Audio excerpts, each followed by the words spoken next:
Donc, l'enregistrement est lancé. Donc, aujourd'hui, je suis accompagnée de Laetitia Brancière, la vice-présidente de la Fédération française des 10, et on va vous parler de la MDPH, ou des CDA, que vous devez connaître. On va vous parler du montage du dossier, les différentes compensations, mais qu'on a déjà vu un petit peu dans l'accompagnement, dans le webinaire de la fois dernière. Ce que je voulais vous dire en préambule, c'est que on va rester 1 heure ensemble, on va vous parler de choses très théoriques, et on sait que dans la vraie vie, rien ne se passe comme on va vous dire. Mais on a besoin de vous dire comment dans la vraie vie ça devrait se passer, et je pense qu'on... nous, la fédération, on est très intéressés de vos témoignages en disant mais non, dans tel département, c'est pas du tout comme ça que ça se passe. Il y a des textes en France qui sont l'aboutissement d'une concertation, des textes de loi, des textes de règlements, de circulaires. Et il est important, dans ce webinaire, de vous dire vos droits et comment les choses devraient fonctionner. Alors, donc, et on aimerait aussi que vous ressortiez de ce webinaire en vous disant, voilà, la prochaine fois que je monte un dossier MDPH, je vais faire attention à tel ou tel point pour que ça aboutisse enfin mon dossier. Donc en témoignage, je peux vous dire d'entrée que je rencontre, j'écoute pas mal de personnes qui arrivent au collège à 13-14 ans, qui n'ont ni aucun plan, aucune aide, alors que leur dossier MDPH aurait dû aboutir avec la reconnaissance de situation de handicap aurait dû être reconnue, et notamment avec l'octroi d'une AESH. Eh bien non, c'est des dossiers qui ne passent pas pour des raisons sûrement administratives qui nous échappent, mais on sera là pour en discuter. Donc je vous propose le plan suivant. Donc on va se partager la parole à deux. Donc une petite présentation de la fédération pour ceux qui n'ont pas eu, qui ne nous connaissent pas encore, qui se connectent pour la première fois. On va vous dire le contexte et le cadre légal. On va vous parler le 10, parce que c'est un handicap, et on va y répondre. Le dossier MDPH, on va rentrer dans le dur. Un petit quiz et une question-réponse, un échange avec au moins 1/4 d'heure avec vous. Donc, la fédération, c'est 150 associations. C'est une fédération qui fédère sur l'ensemble du territoire tout un ensemble d'associations nationales, départementales ou régionales. On est le porte-parole de l'ensemble des personnes 10 et des familles qui accompagnent les personnes 10. On est engagé en Europe, on est majoritairement des parents concernés. On siège dans multiples instances nationales qui nous permet de porter la parole et de faire avancer les textes. Et pour cela, on est aidé par un comité scientifique doté de 15 experts, médecins, éducation nationale, professionnels de santé, et donc ce qui nous permet d'émettre des avis. À l'heure où je vous parle, le comité scientifique travaille sur les préconisations de formation des médecins généralistes et également la formation des enseignants. Et on est connu essentiellement pour ceux qui suivent un peu l'actualité de la fédération. Chaque année, il y a un point de rencontre institutionnel qui rassemble parents, personnes concernées, professionnels de santé, professionnels de l'éducation, du social, tous ceux qui sont concernés et qui s'intéressent aux 10. C'est la journée des 10, c'est la semaine souvent qui tombe le 10 octobre. C'est un jeu de mots, le 10-10. J'en profite pour vous dire que le replay de la journée de Paris est en ligne sur le site de la fédération. Et vous trouvez l'ensemble des associations membres sur le site de l'AFF10 en cliquant sur la carte de France et l'AFF10 proche de chez vous. Alors, on va rentrer dans le dur et dans ce slide où vous voyez, n'oubliez pas de couper votre son. Vous avez le dossier technique qui date de 2014. Vous voyez, ça fait 8 ans. 8 ans qu'il existe. C'est une Bible, tout est mis dedans. Et donc, en principe, vous allez me dire, toutes les MDPH ont dû être formées et donc sont donc finalement à un niveau pour évaluer les besoins des 10. Malheureusement, c'est pas un scoop, hein, ça reste très très difficile et la méconnaissance de ce dossier technique fait en concertation avec des professionnels de santé et nous-mêmes, la fédération, on y a participé et donc qui émane de la Caisse nationale de solidarité pour l'autonomie. Ce guide est mal connu ou mal compris, on va dire comme ça. Alors, juste un préambule. En 2018, la Haute Autorité de Santé, qui s'appelle la HAS, place des acteurs qui sont incontournables dans le repérage des difficultés dans le parcours de santé. On voudrait vous appuyer sur le fait que les parents, vous êtes un acteur, la famille est un acteur à part entière, vous décidez, vous êtes au cœur du repérage des difficultés. 8 fois sur 10, la famille a repéré qu'il y avait quelque chose. Il y a également, bien évidemment, les professionnels de la petite enfance qui peuvent repérer, les enseignants, qui viennent souvent en deuxième position, et les professionnels de santé, tels que le généraliste, qui est le premier interlocuteur quand vous avez la varicelle. Et puis, dans le parcours de santé, est remis et redit que tout ça doit s'articuler avec l'école, la santé, la santé et les parents, bien sûr, la famille. Donc, tout ça s'articule à trois, et l'élève y compris. Tout ça pour vous dire que vous êtes au cœur du système et vous restez maître de votre parcours et de vos intuitions, on va dire. Alors, dans la Haute Autorité de Santé, lors des travaux de 2018, il y a une espèce de triangle inversé en disant une situation simple, bon, il a juste besoin d'un professionnel, un seul professionnel, alors on dira une simple dyslexie, mais C'est bon, ça remarche. J'ai débranché, rebranché. Ah, ben parfait, je suis heureuse pour vous. Et donc, pensez à couper bien vos micros. Et donc, la situation complexe, bah là, c'est une multiplicité des intervenants. Donc, c'est un orthophoniste, une ergothérapeute, un neuropsychologue.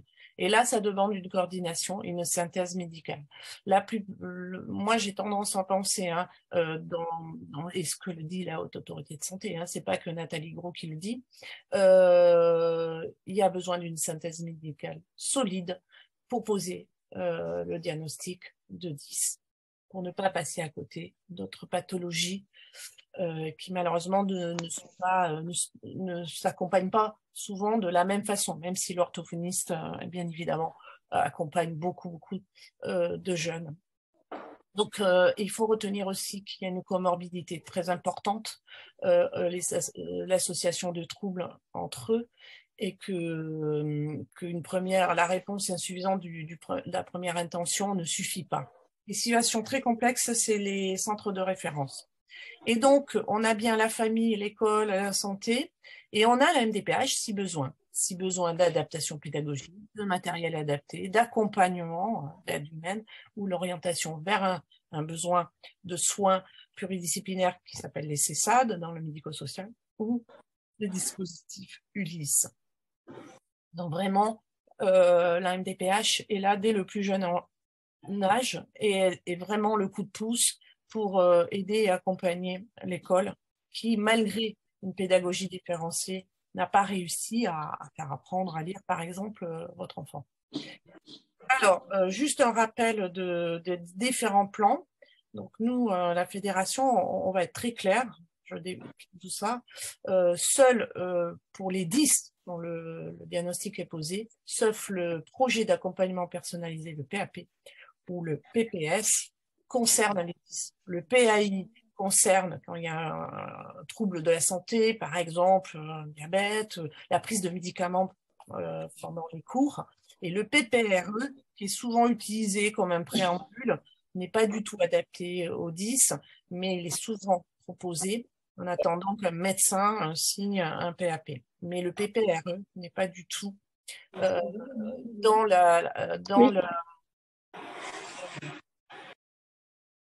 ne correspond pas aux besoins qu'auront les enfants. Donc, PAP et PPS, vous avez les aménagements aux examens compris. PPRE, ce n'est pas c'est un programme qui n'est pas adapté au 10 puisqu'il est temporaire. Il est obligatoire en cas de redoublement. Vous voyez, on peut redoubler sans être 10. Donc, la reconnaissance administrative du handicap, elle est seulement au niveau du PPS, pas au niveau du PAP, même s'il y a une reconnaissance de besoin de type de situation de handicap au moment des aménagements aux examens. Ce n'est pas incompatible. Alors, juste un rappel de la loi 2005 qui a créé finalement les MDPH, hein, pour ceux qui sont, qui ont connu cette époque-là, qui ont des enfants peut-être de 20 ans. L'article 114 précise que constitue un handicap au sens de la présente loi toute limitation d'activité ou restriction de participation à la vie en société subie dans son environnement par une personne en raison d'une altération substantielle, durable ou définitive d'une ou plusieurs fonctions physiques, sensorielles, mentales, cognitives, et c'est cognitif que les 10 sont, ou psychiques, d'un polyhandicap ou d'un trouble de santé en vieillissant. Donc, l'interaction de deux approches, la notion de limitation de capacité, on y reviendra par trouble, également la notion d'inadaptation de l'environnement, il fallait bien que j'écorche un mot, c'est pas un prénom cette fois-ci, et donc c'est les deux conjonctions qui dit que la personne est en situation de handicap. Donc, limiter, être empêché de faire quelque chose, et puis dans l'environnement auquel vous ne pouvez pas vous adapter. Donc la limitation de capacité, c'est une approche individuelle. Donc la loi répond par un moyen de compensation, c'est-à-dire vous êtes empêché. Donc par exemple, dès le plus jeune âge, pour les dysphasiques par exemple, l'aide humaine va être très utile, et, notamment pour justement essayer dans la compréhension des consignes, par exemple. L'aménagement, donc là, l'aménagement domicile et véhicule, il y a également les adultes. Hein, le handicap ne s'arrête pas que pour la partie enfant. Elle est cette compréhension dans toutes les dimensions, pas qu'à l'école. Il y a aussi la dimension sociale. On parle des centres aérés pour faire du sport, par exemple, professionnel dans le monde adulte. Alors, dans l'environnement, c'est une approche collective, c'est rendre accessibles les choses. C'est-à-dire que, en gros, quels sont les moyens pour rendre accessible, alors le physique, c'est par exemple les ascenseurs, mais ça ne concerne pas les 10, mais par exemple pour l'éducation, la scolarisation, c'est les adaptations pédagogiques. Et donc là, on parle d'inclusion, hein, de l'intégration, on passe à l'inclusion. Donc c'est un grand terme très à la mode. Tout ça sur le mot d'ordre, rendre l'égalité des chances de vie en société. Alors, les 10, un handicap. Alors, c'est un peu fouillis, mais ce que je voulais vous dire, c'est que pour les 10, pour ceux qui ont suivi les premiers webinaires, on parle d'altération de fonction qui touche cognitive, tout se passe dans le cerveau, l'attention peut être touchée, la mémoire, les fonctions visio-spatiales, la fonction exécutive, le langage. Alors, le langage, c'est connu pour la dyslexie et la dysplasie. Et tout ça, c'est des altérations de fonction cognitive spécifiques propres aux 10. C'est-à-dire qu'il y a bien un dysfonctionnement quelque part.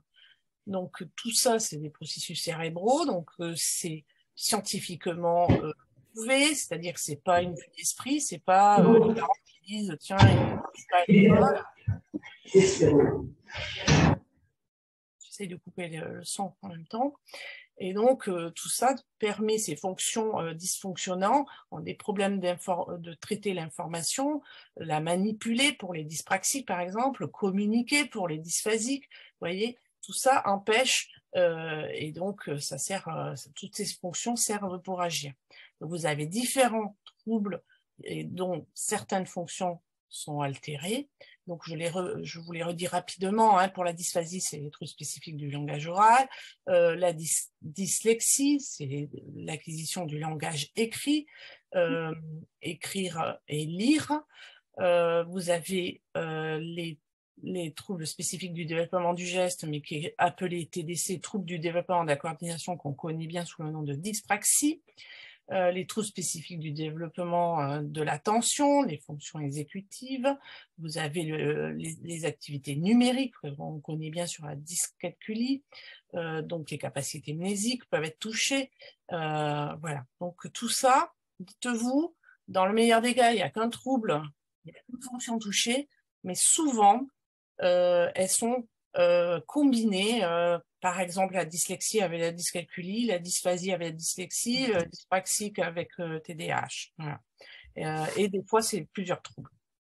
Donc, les particularités et ce qui rend invisible ce handicap au vu de la MDPH parfois, c'est que ça ne se voit pas bien, ça ne se voit pas, et les natures et les degrés, la gravité est variable d'une personne à une autre. Mais en tout cas, le point commun de tous, c'est qu'ils apprennent autrement. Ils sont nombreux, 10% de la population des enfants scolarisés, et ils représentent 80% des TND, qu'on appelle communément les troubles du neurodéveloppement. Troubles du neurodéveloppement, c'est l'ensemble des troubles 10, TDAH, troubles du développement intellectuel et les troubles du spectre de l'autisme. Donc c'est énorme. Excusez-moi. Du coup, je ne sais pas pourquoi j'ai sauté ça. Hop, voilà. Ils sont spécifiques et ils sont, je répète, beaucoup de comorbidités, elles sont fréquentes. Et donc notre difficulté, c'est que ça touche il y a un cercle vertueux, famille, éducation nationale, éducation pas que nationale, éducation au sens large, parce qu'il y a le monde de l'agriculture, il y a d'autres endroits, mais on fait une fixette sur l'éducation nationale parce qu'on y passe au tout début, on va dire, santé. Donc les parcours sont très chaotiques, très longs pour poser des diagnostics, parce qu'on manque de professionnels parfois sur le territoire, pas parfois, c'est souvent, et puis pour obtenir un diagnostic, c'est long. Pour identifier les limitations d'activité, le degré, comment les accompagner, les professionnels des fois sont pas d'accord entre eux. Comment finalement on va rendre accessible leur environnement, surtout quand il faut choisir peut-être un ordinateur avec un logiciel ou enfin je ne sais quoi. Il faut des conseils, donc il y a où aller, quel est le lieu, puis finalement quelle est la compensation. Donc vous savez, à part de tomber à la FF10 sur des experts qui vont vous dire oui, il existe ci, il existe ça, et qui connaissent un petit peu les rouages, mais une famille lambda, elle ne sait pas. Elle ne sait pas vers qui se diriger, elle ne sait pas qu'est-ce qu'a vraiment son enfant, quel est son potentiel, comment il peut s'en sortir, et qu'est-ce qu'il faut demander et à qui. Qui fait quoi, en fait.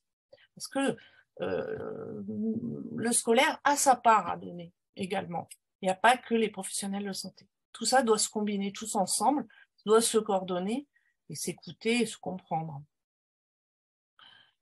Alors, je suis à la 14. Tout ça pour vous dire que, pour conclure et avant de passer la parole à Victor, il n'y a aucun doute sur la situation d'une reconnaissance de situation de handicap. Quand on est 10, on l'est à un moment plus ou moins important dans sa vie, mais on l'est. Alors, Laetitia, je te passe la parole ou est-ce que tu veux... Je vais prendre la main. Je vais donc Laetitia Brancière, je suis vice-présidente d'APEDIS Midi-Pyrénées. Et au niveau de la FF10, je suis aussi vice-présidente en charge du pôle scolarité. Je siège aussi à la Maison du Handicap à la MDPH de Haute-Garonne. Et donc, on a l'habitude avec les familles, les dossiers de recours notamment, on en parlera. Je vais vous présenter donc le dossier MDPH. Donc le dossier MDPH, vous pouvez sur le lien qui est indiqué en haut le trouver, le télécharger. Vous verrez qu'il est composé de plusieurs parties et on va parler des différents documents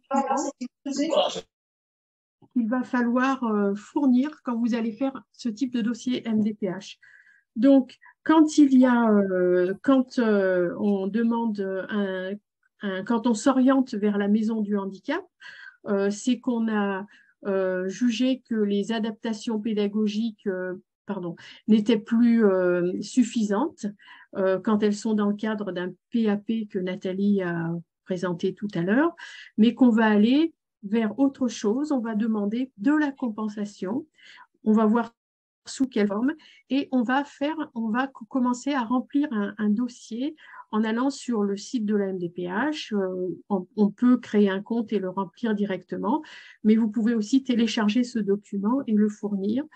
On va voir qu'il va falloir associer à ce bilan, quand vous allez le déposer, à ce dossier des bilans les plus récents possibles. Et si vous n'avez pas de bilan récent, chiffré, normé, ça c'est très important parce que vous avez certains professionnels de santé qui ne rendent pas toujours des bilans qui correspondent aux attentes de la MDPH. Je pense notamment au CMPP qui ne font pas toujours des bilans tels que attendus. On le voit souvent en CDAPH. Il faudra donc les refaire. Si jamais vous êtes en cours de réalisation d'un bilan parce que vous ne trouvez pas les professionnels qui correspondent immédiatement. On a vu que c'était compliqué de trouver des professionnels de santé, orthophonistes, ergothérapeutes, psychomotriciens, par exemple. Vous pouvez dire que les bilans sont en cours et que vous les fournirez dès que vous les aurez. Ça, c'est une situation qui est courante. Hein, et en général, les personnes de la MDPH vont prendre contact avec vous pour approfondir. Donc, il y a une chose importante, c'est qu'il faut toujours garder un double dossier complet.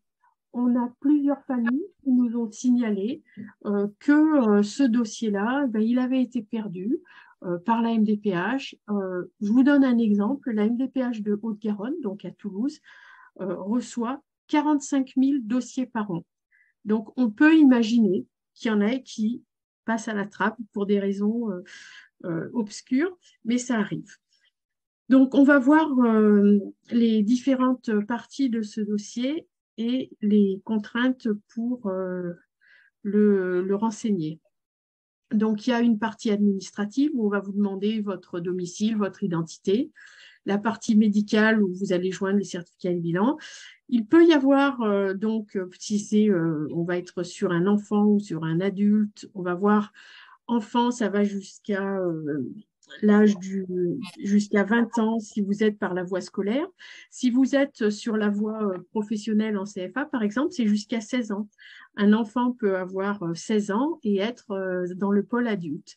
Donc, vous allez fournir pour la partie scolaire des informations concernant sa scolarité, l'établissement, la classe, les difficultés rencontrées, et puis d'autres événements sur la vie quotidienne. Bien sûr, ce qui va être intéressant, c'est de montrer dans quelle mesure il y a une limitation de l'activité. Donc, l'équipe pluridisciplinaire qui est au sein de la maison du handicap va analyser votre dossier. Elle va faire la synthèse des documents fournis en s'appuyant sur des référentiels d'évaluation. Donc, elle s'appuie notamment sur la loi de 2005 et elle peut contacter à travers ses équipes les personnes concernées. Quelquefois, il y a des familles qui sont appelées au téléphone pour avoir des précisions. Ils peuvent contacter aussi des partenaires médicaux et l'équipe pluridisciplinaire, quelquefois, va se rendre sur place. Je vous donne un exemple que je connais et que j'ai vu en CDA. Quand il y a des limitations de l'activité, par exemple sur un handicap moteur, on va devoir faire des installations d'une douche adaptée ou d'une montée d'escalier ou quelque chose comme ça, un ergothérapeute va venir dans la maison sur place et faire des propositions. Donc, pour faire ces évaluations, l'équipe pluridisciplinaire, elle va s'appuyer sur le guide dont a parlé Nathalie tout à l'heure, qui est un guide précieux pour nous et puis pour les MDPH, qui décrit vraiment tous les troubles, toutes les incidences, toutes les limitations que ça peut engendrer et les compensations en regard de ça qu'on peut proposer. Elle s'appuie aussi sur le guide des éligibilités pour les décisions prises dans les maisons départementales des personnes handicapées. Donc, il y a à la fois ces guides-là et puis il y a tous les barèmes qui sont constamment mis à jour pour proposer des compensations. Donc, l'analyse du dossier par cette équipe, quand on est dans le cadre scolaire, elle va s'appuyer aussi sur un guide qui s'appelle le GVASCO, qui va être utilisé dans le cadre scolaire. Donc, il va y avoir une réflexion, une interaction pour voir si entre la personne, son environnement, il y a des difficultés et comment on va résoudre ce problème. On va déjà vérifier si c'est un problème de santé, un trouble ou une maladie. On va vérifier s'il y a des problèmes de fonction organique et de structure anatomique, voir les activités de la vie quotidienne, c'est-à-dire qu'il va falloir les connaître le mieux possible. C'est pour ça qu'on va vous demander des fois de décrire très précisément les parcours. Et puis, il y aura aussi tout ce qui va être un frein à la participation sociale qui va être décrit. Donc, il y a un travail en interaction sur ces 3 pôles-là. Pour cela, on va vérifier les facteurs environnementaux, physiques, sociaux, dans lesquels les gens vivent et mènent leur vie, en précisant quels sont les facilitateurs et les obstacles. Et puis, comme on l'a dit tout à l'heure, on verra aussi tout ce qui est facteur personnel, âge pour les enfants, maturation du cerveau, et puis aussi les stades du développement. Donc, je poursuis. Donc, il va y avoir, dans un premier temps, une évaluation des déficiences, et c'est là que vos bilans sont importants parce qu'on va s'appuyer sur tous les diagnostics. Il va y avoir une évaluation des limitations d'activité, ce que la personne peut faire, en quoi elle est empêchée. Et c'est vrai que dans tous les bilans, quand ils sont faits par des professionnels, on va parler des déficits, mais on va aussi chaque fois pointer au début ce qui fonctionne. Je vous donne un exemple de bilan pour quelqu'un qui a des troubles graves de la lecture et de l'orthographe. Certes, il va y avoir des évaluations de ça, mais au début, l'orthophoniste précise que l'enfant a une bonne mémoire, qu'il participe, qu'il a beaucoup de vocabulaire. Donc ça, c'est vraiment les capacités qu'on va mettre en valeur, c'est-à-dire ce qui va permettre de mettre en œuvre des stratégies de contournement. Ensuite, on va évaluer les restrictions à la participation dans la vie sociale. On a vu à l'école, mais aussi dans les centres de loisirs, par exemple, dans les activités sportives. On a une vision globale, en fait, de l'enfant dans ce cadre-là. Donc, quand on va travailler sur les facteurs environnementaux, on va voir quels sont les freins et les obstacles. On va vraiment imaginer, par exemple, pour un enfant qui ne sait pas écrire, qui ne sait pas orthographier, avec des troubles de dyslexie, dysorthographie, eh bien, les freins, ça va être le passage à l'écrit. Ça va être un véritable obstacle. Il ne va pas rentrer dans la lecture.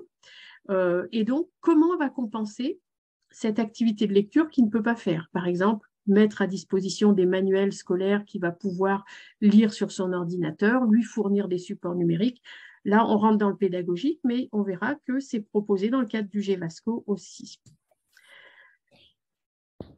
Donc, alors là, je reprends la main. Oui. Donc là, c'est dans le guide de la CNSA sur les 10, vous avez des fiches techniques, la numéro 6, qui décrit trouble par trouble les fameuses altérations des fonctions, les limitations et les restrictions de participation.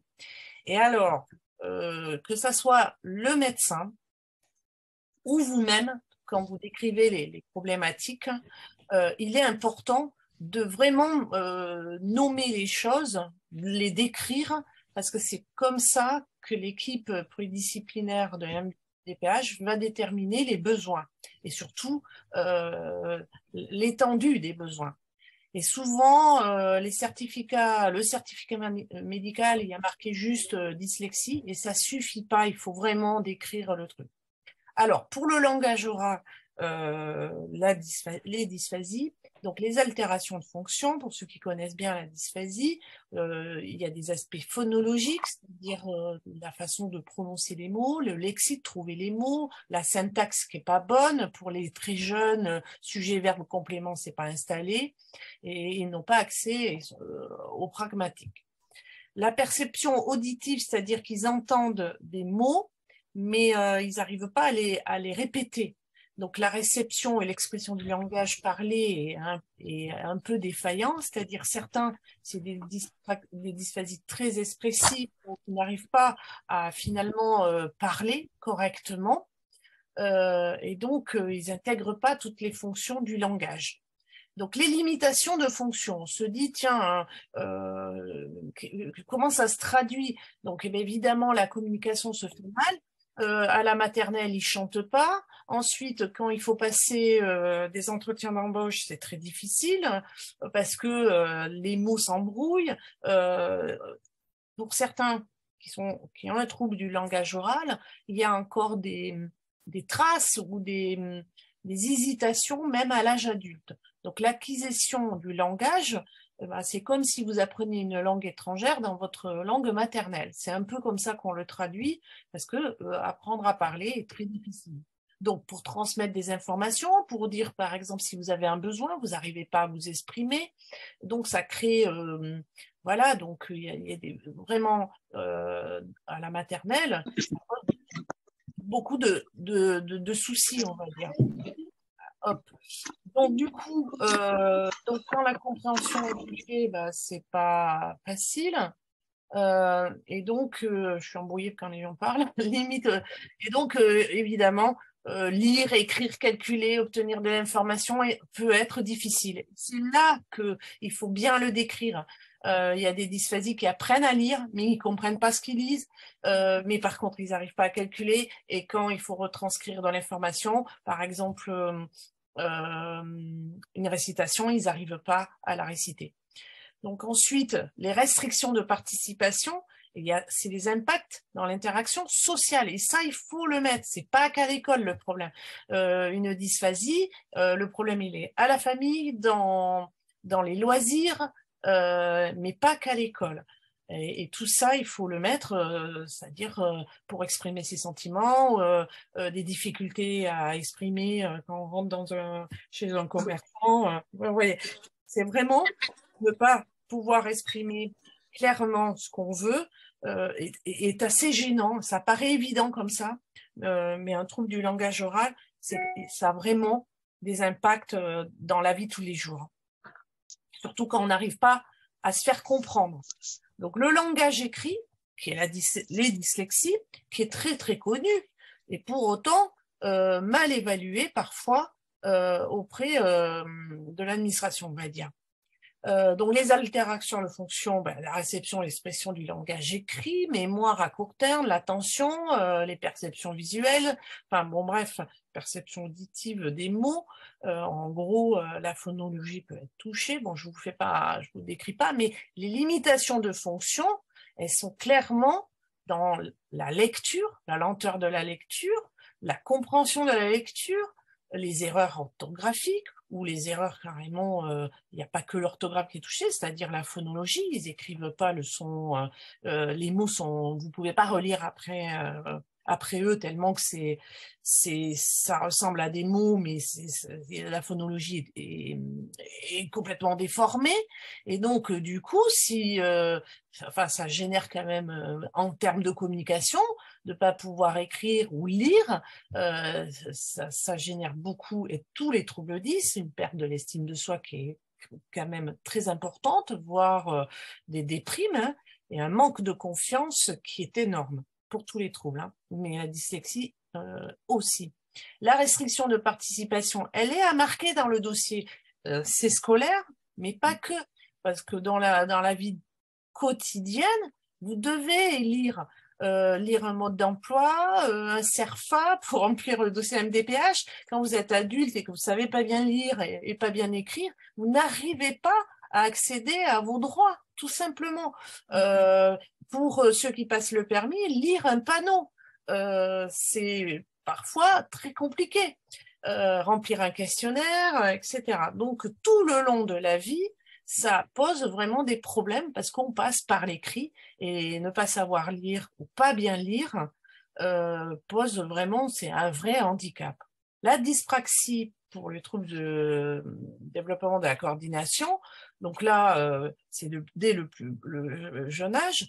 Donc là, je rappelle les fonctions, mais dans les limitations de fonctions et de restrictions de participation, on retrouve une gêne à l'apprentissage, c'est toute l'automatisation du geste, s'habiller, utiliser des couverts, découper, écrire, verrouiller une porte, dessiner, orienter une règle, une équerre, mesurer, les jeux de construction. Donc dans la vie sociale, pas pouvoir jouer à tous les jeux de construction, c'est gênant, faire du vélo, faire du sport, notamment le foot par exemple, se repérer dans l'espace, sur un plan. Donc vous voyez que dans l'autonomie et les actes de vie quotidienne, il y a forcément un impact à l'école, dans les loisirs, à la maison, partout. Et donc tout ça, les retombées pour se déplacer. Donc un manque d'autonomie, certains font que des schémas, des parcours qu'ils connaissent bien sans se perdre, donc pour pas se perdre. Et donc dans l'organisation également, quand on est adulte, gérer sa boîte mail, enfin tout peut être très compliqué. Donc il y a des impacts dans l'autonomie et dans la vie, pas qu'à l'école. Et tout ça, il faut le décrire. Il faut le décrire dans le dossier MDPH pour voir les limitations de fonction et les restrictions de participation. Donc le guide de la CNSA sur les 10 décrit vraiment de manière beaucoup plus détaillée et il ne faut pas hésiter au niveau médical pour les professionnels de santé de bien décrire les fonctions touchées et toutes les fonctions touchées. Ce qui montre, on va dire, l'ensemble de l'imbrication des 10 et les difficultés massives qu'ont ces jeunes. Donc, à retenir pour tous les troubles, avant que je repasse la parole à Laetitia, les problématiques qui sont secondaires, qu'il faut nommer dans le dossier MDPH, c'est l'estime de soi, les problèmes relationnels et affectifs. Alors, relationnels, il y a beaucoup de moqueries à l'école, hein. C'est déjà pas facile pour tout le monde, mais alors eux, ils sont sujets à moqueries et à harcèlement avec des paroles blessantes, voilà. Des troubles, ils ont des troubles de l'attention, de la mémoire, ils sont très fatigables, il faut le mettre, très très fatigués le soir, ils en peuvent plus. Et donc, du fait de la complexité de l'analyse des troubles, l'analyse du handicap et de ces troubles est d'une grande complexité. Les professionnels de la santé le disent, et c'est pour ça que les dossiers doivent être, comme disait Laetitia, bien étayés, bien explicites, et avec une synthèse médicale qui pose bien les difficultés au sens large du terme. C'est bien les difficultés à obtenir ces documents pour prouver finalement tout ce que vous dites au quotidien qui pose problème dans la montée des dossiers, qui reste relativement. Donc je vais arrêter le partage pour redonner la parole à Laetitia. C'est pas grave, tu mets les flèches, je vais continuer sur ton document. Ah bon, d'accord, ok. Donc, c'est pas très grave, on continue. Hop, voilà, je redonne la parole à Laetitia. Donc, je vais prendre la suite avec ce qu'on a déjà vu, comment on va analyser la demande de la famille à partir du formulaire de demande. Donc, on vous remet un petit peu toujours la même information. Et on va rentrer dans le plan personnel de compensation. On va voir quelles attributions, quelles notifications vous allez avoir par rapport à ça. Et plus spécifiquement, dans le projet personnel de scolarisation, puisque là, je vais vous présenter la partie qui va concerner l'enfant dans son aide, dans la scolarisation notamment. Donc, déjà, il faut dire que quand l'équipe pluridisciplinaire fait une analyse, elle va s'appuyer sur des taux d'incapacité. C'est en fonction de ces taux qu'il y aura des compensations qui vont être proposées. Par exemple, si vous avez besoin d'une AESH pour la scolarité, si vous la demandez, si vous avez un taux qui est inférieur à 50%, qui est calculé à partir des guides barèmes qu'on vous a présentés, mais aussi à partir des évaluations qui sont propres à chaque équipe pluridisciplinaire dans chaque des MDPH. Là aussi, on est un petit peu en souci par rapport à ça. Donc, si vous avez un taux inférieur à 50%, déterminé du moins inférieur à 50%, vous n'aurez pas accès à ce type de compensation. Donc, le taux est très important. Inférieur à 50%, si les déficiences perturbent notablement les apprentissages, notamment scolaires, mais pas la socialisation, par exemple. Le taux sera compris entre 50 et 80% si les déficiences perturbent notablement les apprentissages et ont des retentissements importants sur la socialisation. Nathalie vous a donné quelques exemples. Le taux sera supérieur à 80%. C'est assez rare chez les 10, il faut le dire. Il faut vraiment qu'il soit multi-10 avec des troubles très sévères. Par exemple, si les déficiences de l'acquisition du langage oral et ou écrit rendent celui-ci incompréhensible ou absent, ou en cas d'atteinte de l'autonomie, sur des très fortes dyspraxies aussi, des troubles de la coordination, avec d'autres troubles associés, on va avoir éventuellement ces taux supérieurs à 80%.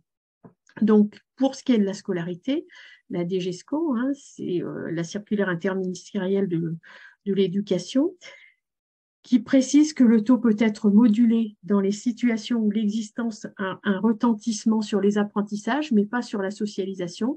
Il faut vérifier l'impact des contraintes dans le cadre des prises en charge, prendre en compte les traitements et les remédiations nécessaires pour ces troubles.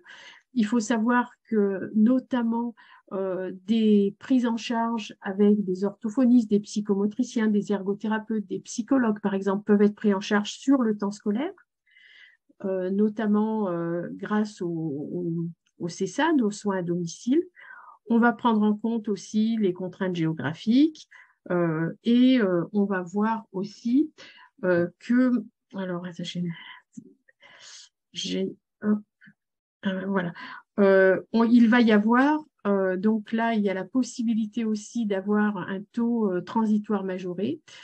On va voir que c'est des cas particuliers quand on va, par exemple, attribuer une aide comme une attribution de l'AEH. Ah oui, je n'ai pas décrit ce qu'était l'AEH. C'est une compensation financière, l'aide enfant handicapé, qui est de 140 € et quelques par mois, qui va permettre de compenser des frais de psychomotricité, d'ergothérapeute, par exemple, qui restent à charge pour les familles qui ne sont pas prises en charge.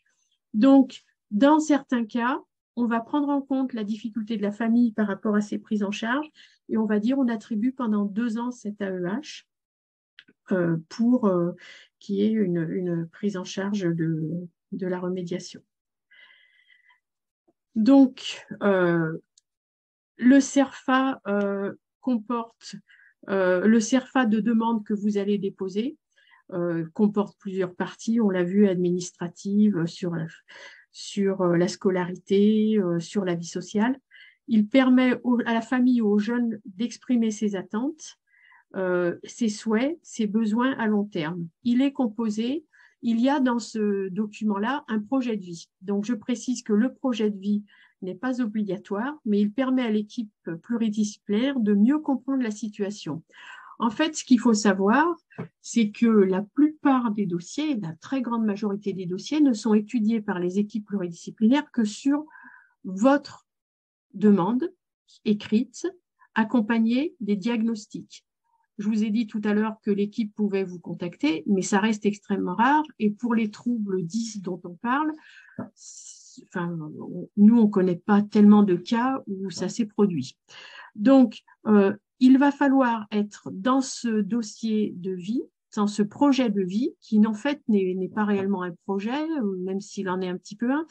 Ce qu'on va vous demander, et on a une grande habitude, nous, dans les associations, d'aider les familles à le remplir et à le remplir bien pour que ça passe, il va falloir vraiment décrire la situation depuis la petite enfance, toutes les prises en charge qu'il y a eu, comment vous vous êtes rendu compte du trouble, à quel moment ça a été très gênant, qu'est-ce qui a amélioré, mais n'insistez pas trop là-dessus parce que ça pourra être tout de suite quelque chose qui va dire bon, bah, c'est bon, il s'en sort maintenant. Il va falloir décrire aussi s'il y a des projets de vie en termes d'orientation. Est-ce que le jeune a choisi de faire un métier en particulier?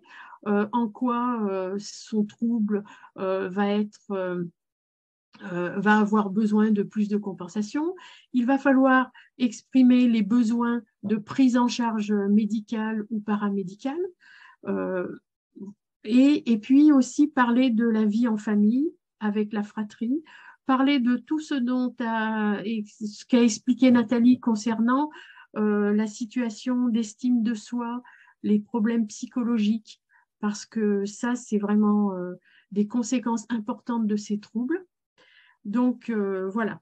Et une fois que vous avez bien relaté tout ça, avec vos mots à vous, hein, mais en faisant l'importance, c'est vraiment de faire ressortir les restrictions à une participation à égalité avec les autres à la vie citoyenne. Donc, quand on va être à l'école, cette fois-ci, comment on va recueillir ces éléments? On va les recueillir au sein d'un guide qui va s'appeler le GEVASCO. Ce GEVASCO, si vous l'avez déjà rempli à l'école, c'est-à-dire que si vous avez déjà eu une première réunion avec l'équipe de l'école, l'équipe éducative, le directeur, le professeur principal, tout enseignant qui désire participer, peut-être l'orthophoniste si l'orthophoniste peut se déplacer. Vous avez une première réunion où vous dites, par exemple, les aménagements scolaires pédagogiques qui sont faits comme le PAP, c'est intéressant pour lui, mais ce n'est pas suffisant, il va falloir une compensation. Donc, on va avoir besoin de passer par la maison du handicap pour avoir soit un ordinateur, soit un AESH. Là, vous faites un GEVASCO, première intention, première demande, et dans ce GEVASCO, vous allez décrire les difficultés, enfin tout ce dont on a parlé, et le joindre à votre CERFA de demande si vous l'avez. Si vous ne l'avez pas, vous pouvez tout à fait faire la demande dont je vous ai parlé sans ce document. Ce premier document va être envoyé à la MDPH. Ensuite, il y aura un deuxième document qui sera fait l'année suivante en présence d'un référent de scolarité qui est un enseignant qui est mis à disposition de la MDPH pour animer les réunions au sein de l'école et pour recueillir ces informations. Donc, il va falloir bien connaître les limitations. Dans ce GEVASCO, on va les noter. On va noter vraiment concrètement avec les mots des enseignants, avec les mots de la famille, comment ça va se manifester. Et chaque personne qui participe à cette réunion a sa place, notamment l'enfant ou l'adolescent. Moi, j'assiste très souvent à ces équipes de suivi en accompagnement des familles. J'y étais mardi dernier, où souvent, on commence par l'enfant. On lui demande ce qu'il pense de ce qui a été mis en place et ce qu'il aimerait comme compensation.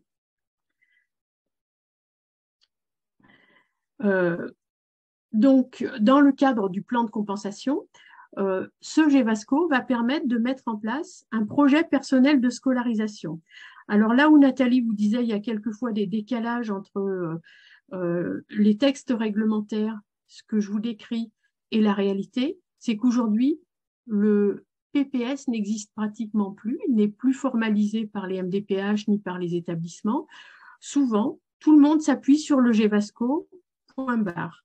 Il faut savoir que le PPS, qui fait partie du plan de compensation, traite de tous ces aspects. Il est évolutif, il est ajusté, il est formel et il est opposable. C'est-à-dire que si vous avez des recours, notamment si vous allez jusqu'au tribunal, eh bien, il va falloir s'appuyer sur le PPS et pas sur le GEVASCO. Donc, nous, ça nous paraît très important que ce PPS soit à nouveau formalisé et qu'il comporte à la fois les aspects de compensation comme AESH, matériel pédagogique, tous ces aspects-là, mais aussi toute la dimension pédagogique qui, depuis 3 ans, n'apparaît pratiquement plus dans les PPS.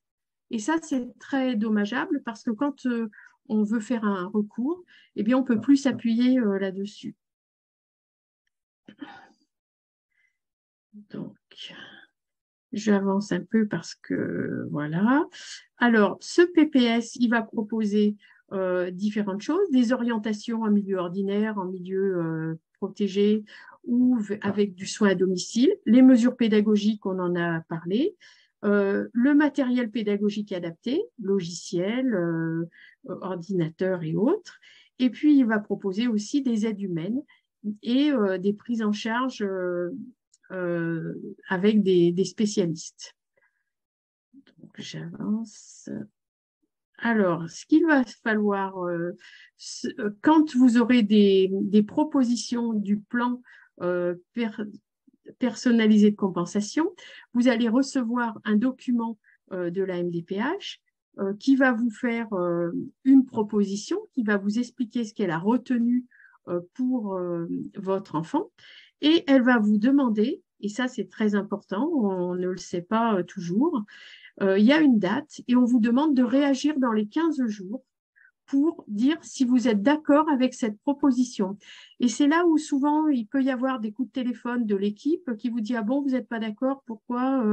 Vous pouvez être appelé à ce moment-là. Vous pouvez aussi, si vous n'êtes pas d'accord avec la proposition de la commission, faire un recours. D'accord ? Et là, vous allez faire ce recours. Vous avez une date limite aussi pour faire ce recours. Je reviens sur le recours. Vous devrez présenter des nouveaux arguments quand vous allez faire ce recours, éventuellement des bilans complémentaires.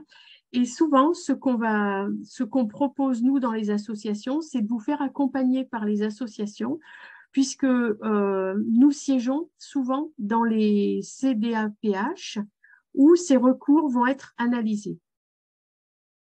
Et donc, voilà. Alors, ce recours administratif, ça s'appelle un RAPO. Il va falloir faire une lettre recommandée avec un accusé de réception. C'est très formel, mais c'est très important de le dire parce que là aussi, il y a des documents qui se perdent et dans ces cas-là, on a une trace. Vous contestez la décision, vous apportez de nouveaux documents et bien sûr, vous gardez un double de tout. Il faut savoir aussi, je reviens en arrière, que si vous voulez faire un recours contentieux au tribunal, il faut déjà faire ce RAPO. C'est-à-dire que si vous n'obtenez pas gain de cause dans le cadre de ce recours, en général, pour assister au CDA, quand les familles sont présentes, quand elles apportent de nouvelles informations, ça apporte un nouvel éclairage sur le dossier. Et là, les personnes des équipes pluridisciplinaires se rendent compte que, effectivement, avec ces nouvelles informations, on valide la proposition, la demande de la famille. Voilà. Donc,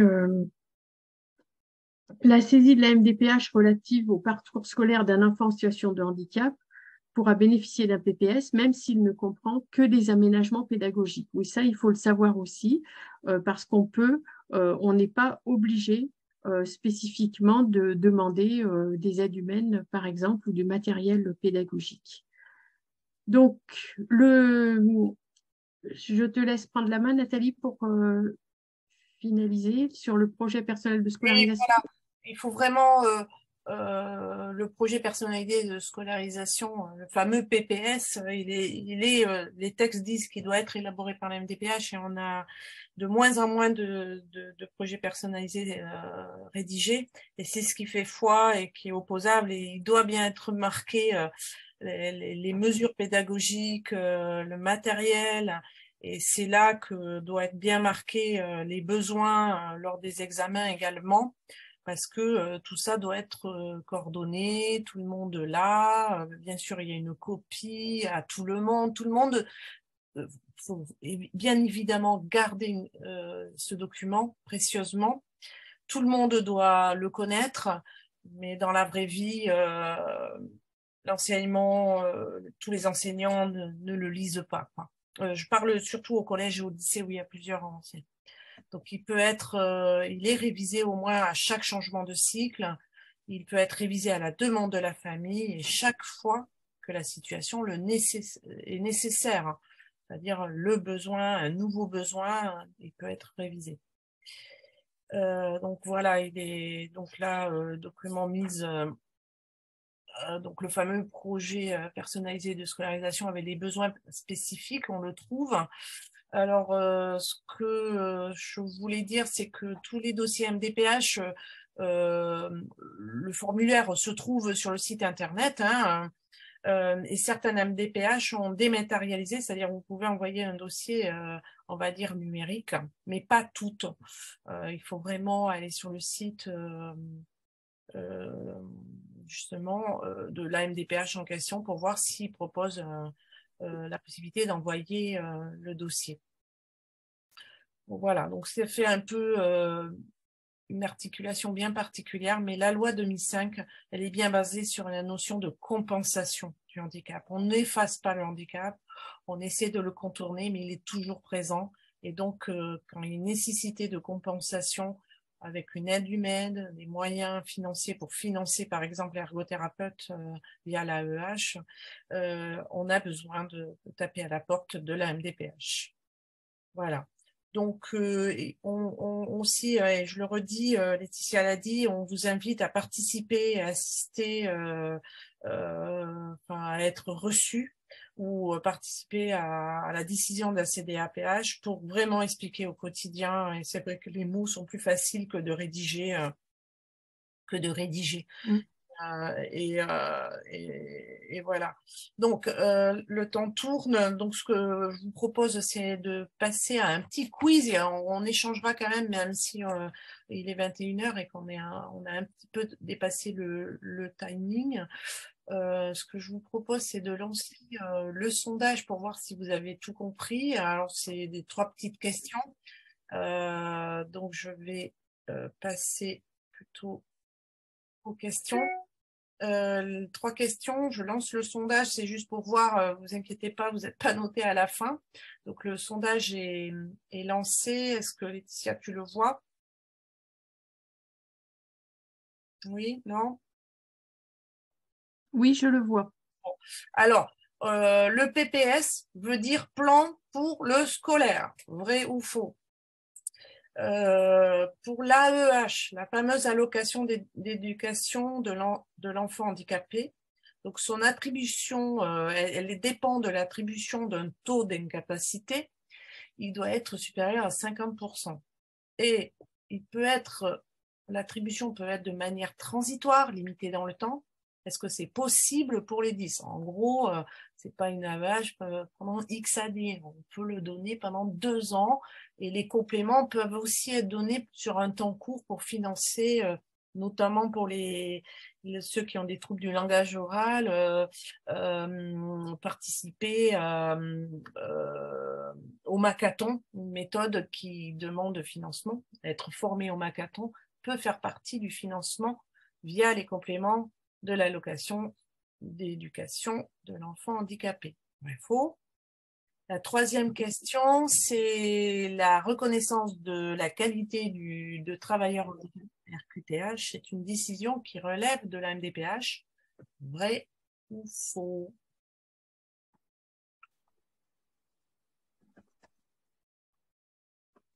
Il doit être une 50aine à avoir déjà répondu.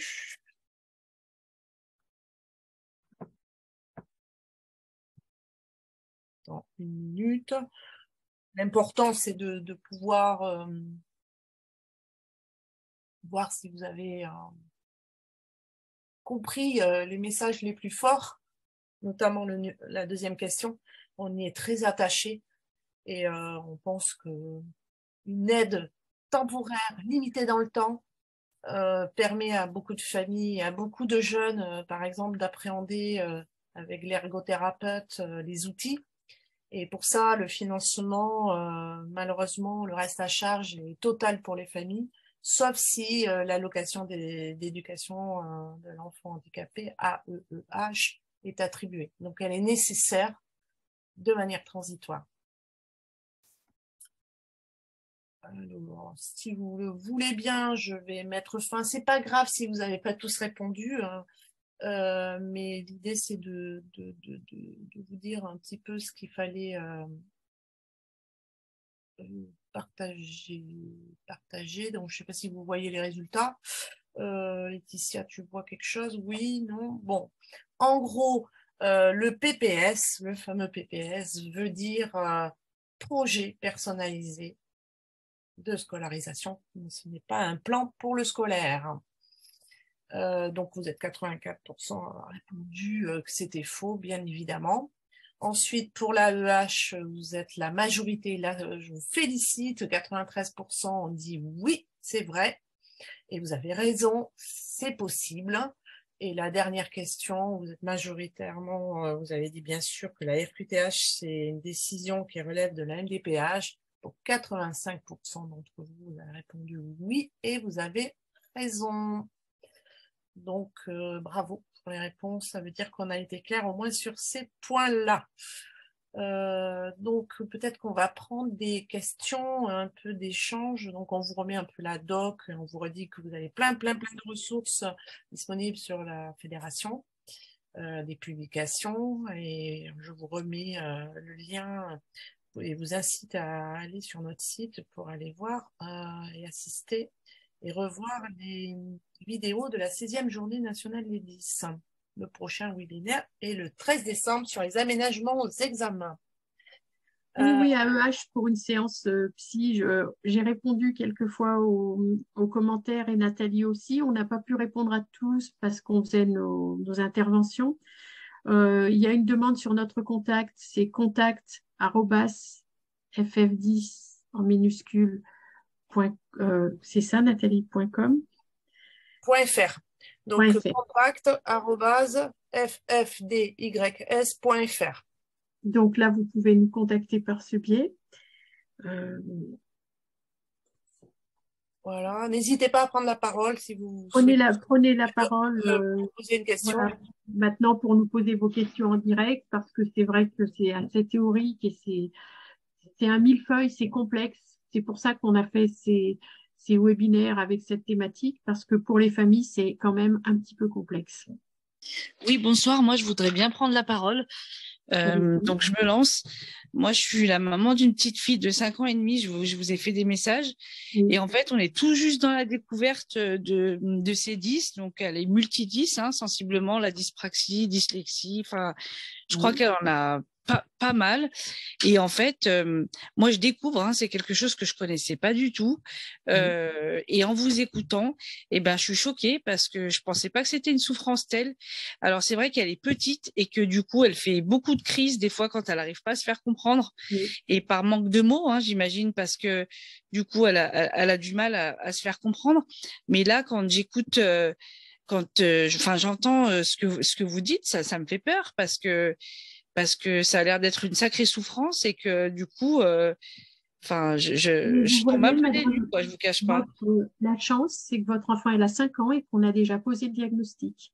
La difficulté de la plupart des 10, je peux vous dire que les statistiques sur le diagnostic posé sur la dyslexie, par exemple, c'est en moyenne, c'est 10 ans. Donc, c'est important vraiment de vous rapprocher des associations si vous le pouvez, parce que vous allez avoir une aide non seulement pour votre enfant, pour l'orientation, pour monter tous les dossiers, mais aussi pour vous, pour rencontrer d'autres parents qui vivent les mêmes choses, pour participer, pour partager vos expériences, pour voir comment vous avez surmonté ça. Je pense aux crises dont vous parlez. Sur le site d'Avenir Dysphasie, qui est sur le langage oral, vous allez trouver des aides et notamment, nous, dans nos associations, on a organisé des séances sur le Makaton. Le Makaton, c'est un langage pour les dysphasiques à base de pictogrammes qui aide des enfants qui ne rentrent pas facilement dans la lecture, qui font des crises parce qu'ils n'arrivent pas à s'exprimer et qui vont utiliser ces pictogrammes qu'on va leur apprendre en les montrant, en les découpant, en les collant pour s'exprimer. Et ça va faciliter. Donc, moi, je vous donne un exemple parmi d'autres, hein, mais le soutien moral est très important. Et moi, pour l'avoir vécu dans des associations, Nathalie pourrait vous en parler aussi, savoir qu'on n'est pas tout seul, que les autres vivent des situations analogues et que des fois, ils ont trouvé des solutions ou des bons professionnels pour les accompagner, c'est précieux. D'accord, bah merci. Et du coup, en fait, il y a des associations par région. Vous savez si dans le 69, oui, bien sûr. 69, oui, le 69, vous en avez. Alors, sur la première diapo, Nathalie vous a mis le lien vers la FF10 près de chez vous. Vous allez sur notre site, vous regardez dans les onglets, ça doit être le deuxième onglet. Vous avez une carte avec la FF10 près de chez vous, toutes les associations qui sont membres de la FF10 sur les 10 et auprès de lesquelles vous pourrez avoir des